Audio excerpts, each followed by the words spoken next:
Movie की starting में हम दो बहनों और एक भाई को देखते हैं जो कि टेप रिकॉर्डर से सुन के पढ़ाई कर रहे थे।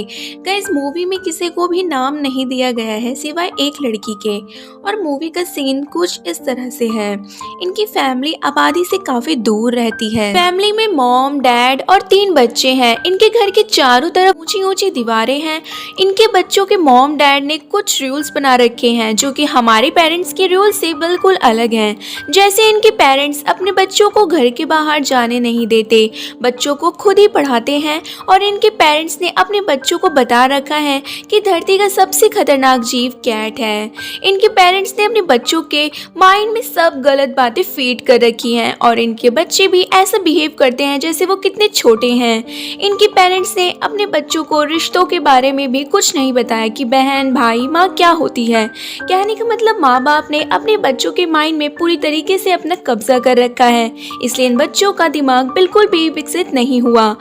अब मूवी में हम देखते हैं कि बच्चे टेप रिकॉर्डर से रिकॉर्ड किए हुए अपनी मॉम के लेसन को सुन रहे हैं। तभी नेक्स्ट सीन में हम इनके डैड को देखते हैं जो कि एक फैक्ट्री के ऑनर हैं। वो अपनी ही फैक्ट्री के सिक्योरिटी गार्ड को अपने घर लेके आ रहे हैं पर आंखें बंद करवा कर, ताकि वो ये ना देख सके कि इनका घर कहाँ है। वो उस लड़की को अपने घर के अंदर ला के अपने बेटे के रूम में भेज देते हैं। वो अपने बेटे की सेक्सुअल डिजायर्स को पूरा करने के लिए अक्सर उस लड़की को घर लाते हैं और इन सब के लिए वो उस लड़की को पैसे भी देते हैं। और पूरी फिल्म में सिर्फ इस सिक्योरिटी गार्ड का ही नाम है और इसका नाम है क्रिस्टियाना।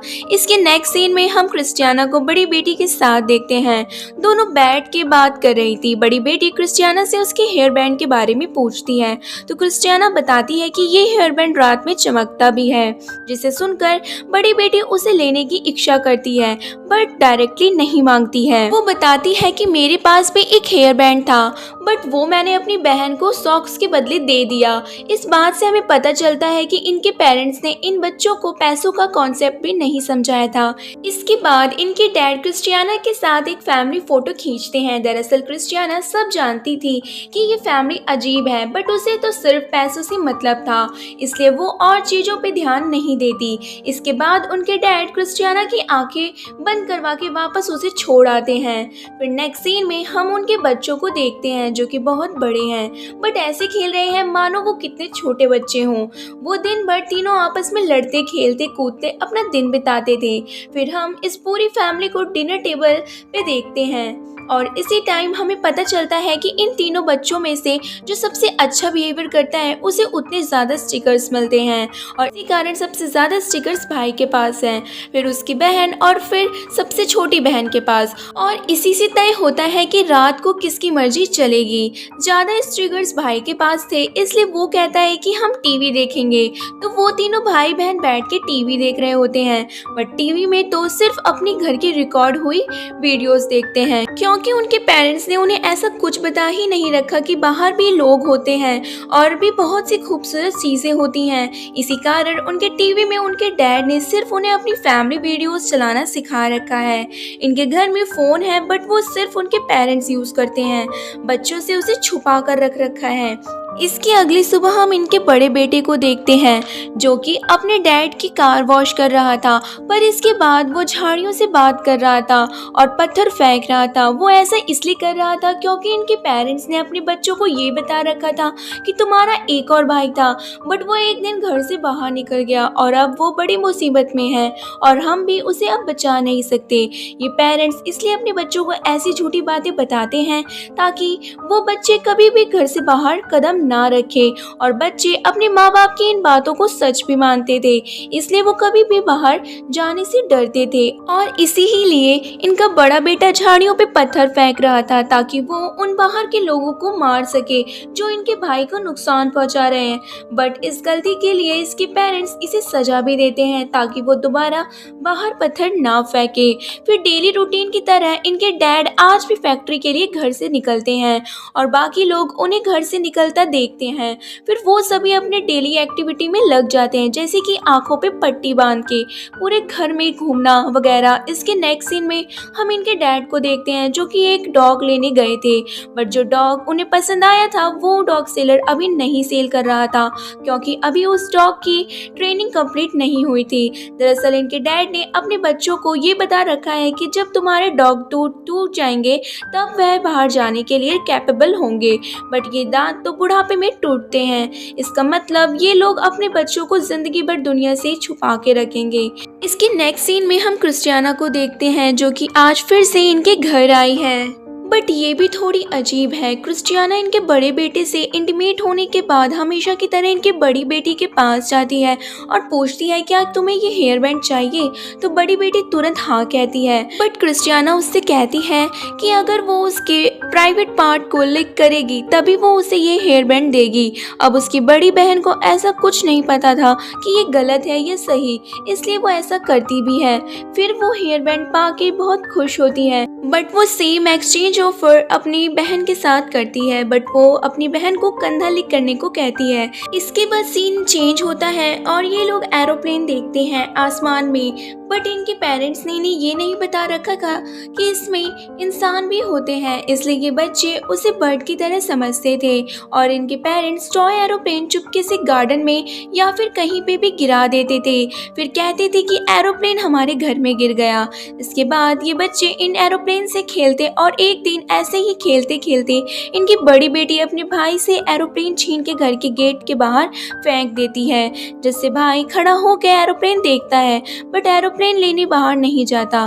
पर जब शाम को इनके डैड घर आते हैं तो बड़ा बेटा अपने डैड को बताता है, फिर इनके डैड कार में बैठ के गेट के पास तक जाते हैं और एरोप्लेन ला के बेटे को दे देते हैं। और यहाँ वो बच्चों को ये समझाने की कोशिश कर रहे हैं कि पैर डायरेक्टली जमीन पर नहीं रखना है घर के बाहर, क्योंकि घर के बाहर की जमीन खतरनाक है। इसके कुछ दिनों बाद हम इनके बेटे को गार्डन में खेलता देखते हैं, पर तभी उसे कैट दिखती है और इन्हें इनके पेरेंट्स ने बता रखा है कि इस धरती का सबसे खतरनाक जानवर कैट है, इसलिए उसकी बहन और वो खुद इतना ज़्यादा डरने लगते हैं।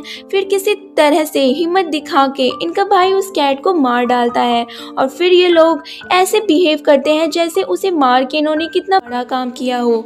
दोनों बहनें डर के चिल्ला रही थी बिल्ली को देख के, और इन बच्चों के डर को बरकरार रखने के लिए इनके डैड अगले दिन अपने कपड़ों पे खून और कपड़े फाड़ के घर आते हैं और अपने बच्चों को बताते हैं एक बिल्ली ने उन पे अटैक किया।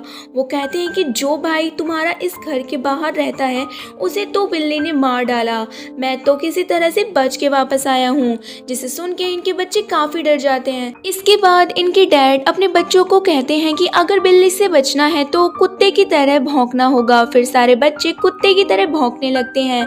अगले सीन में इनके डैड को पता चलता है कि इनकी वाइफ दोबारा प्रेग्नेंट है, वो भी जुड़वा बच्चों से। तो डैड अपने बच्चों को भी ये बात बताते हैं और कहते हैं कि तुम्हारे 3 भाई बहन होने वाले हैं, जिसमें एक डॉग भी होगा और तुम सभी को अपने टॉयज अपने आने वाले भाई बहनों के साथ शेयर करना होगा। और यहाँ हम देख सकते हैं कि इन बच्चों को ये बात भी नहीं पता कि कुत्तों को इंसान जन्म नहीं देते।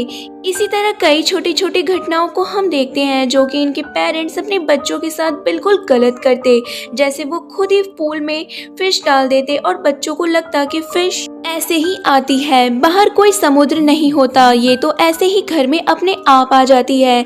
इनके डैड घर में जो भी खाने पीने का सामान लाते उन सभी पे लगे स्टिकर्स, नेम, एड्रेस पहले ही हटा देते ताकि बच्चे किसी भी तरह से बाहर की दुनिया से कांटेक्ट ना बना सके। इसके बाद एक दिन फिर क्रिस्टियाना घर आती है और वो इनके बेटे से इंटीमेट होने के बाद बड़ी बेटी के पास जाती है और दोबारा लिक करने को कहती है, बट इस बार बड़ी बेटी मना कर देती है, पर फिर वो लिक करने को राजी हो जाती है। बट वो इस बार उससे लिक करने के बदले कुछ सीडीज मांगती है, तो क्रिस्टियाना उसे दे देती है। इसके बाद जब रात में सब सो रहे थे तब इनकी बड़ी बेटी वो सीडी टीवी में लगा के देख रही थी और ये पहली बार था कि उसने अपनी लाइफ में अपने घर के अलावा कुछ और देखा। अब उसे अपने पेरेंट्स की बताई बातों के अलावा कुछ और भी नई बातें पता थी, इसलिए जब वो अपने भाई बहनों से बात कर रही थी कि कैट सबसे खतरनाक जानवर नहीं है बल्कि शार्क सबसे खतरनाक जानवर होती है। उस दौरान ये बात उसके डैड जान के समझ जाते हैं कि उसने बाहरी दुनिया का कुछ देखा है, और जब वो उससे पूछते हैं तो वो उन्हें उस सीढ़ी के बारे में बता देती है। फिर उसके डैड उसे भी मारते हैं और फैक्ट्री जाके क्रिस्टियानो को भी मारते हैं और दोबारा आने से भी मना कर देते हैं। इसके बाद अब जबकि क्रिस्टियाना घर नहीं आएगी तब कोई तो चाहिए इनके बेटे के लिए, और वो बाहर से ऐसे किसी को भी नहीं ला सकते। इसलिए वो अपने बेटे को अपनी दोनों बहनों में से किसी एक को चुनने को कहता है, जो कि बिल्कुल गलत है। अब जैसा कि मैंने आप सभी को पहले ही बता दिया था कि इन बच्चों को रिश्तों के मायने नहीं पता, इसलिए भाई अपनी दोनों बहनों में से बड़ी बहन को चुनता है। बट जब वो दोनों इंटीमेट होते हैं उन्हें बिल्कुल भी अच्छा नहीं लगता, उन्हें अनकंफर्टेबल फील हुआ, बट वो कुछ नहीं कर सकते थे क्योंकि ऑर्डर्स उनके पेरेंट्स के थे। बट अब उनकी बड़ी बेटी में चेंजेस आ रहे थे। उसके मन में कहीं ना कहीं आ चुका था कि दुनिया अलग है, जैसा डैड बताते हैं वैसी नहीं है। बट उसे ये भी पता था कि जब तक उससे डॉग टूथ नहीं टूटेंगे बाहर नहीं जा सकती है, इसलिए रात के टाइम जाके अपने दोनों डॉग टूथ तोड़ देती है, क्योंकि बचपन से उसे यही बताया गया है कि बिना डॉग टूथ टूटे वो बाहर नहीं जा सकती। इसलिए वो अपने डॉग टूथ तोड़ के अपने डैड की कार में डिक्की में छुप जाती है, और मूवी के लास्ट में हमें कार ही दिखाई जाती है और यहीं पे मूवी खत्म हो जाती है। गाइस, यहाँ से डायरेक्टर ने हम पे छोड़ दिया कि एंडिंग हम क्या सोच सकते हैं। शायद वो डिग्गी से निकल के बाहरी दुनिया में पहुंच गई हो, और शायद उसके डॉग टूथ टूटने के कारण खून ज्यादा बहने के कारण वो मर गई हो, या शायद उसके डैड ने उसे देख लिया हो। अब गाइस, ये तो हमें नहीं पता कि आगे उसके साथ क्या हुआ होगा, लेकिन मेरे हिसाब से वो बाहरी दुनिया में पहुंच गई होगी।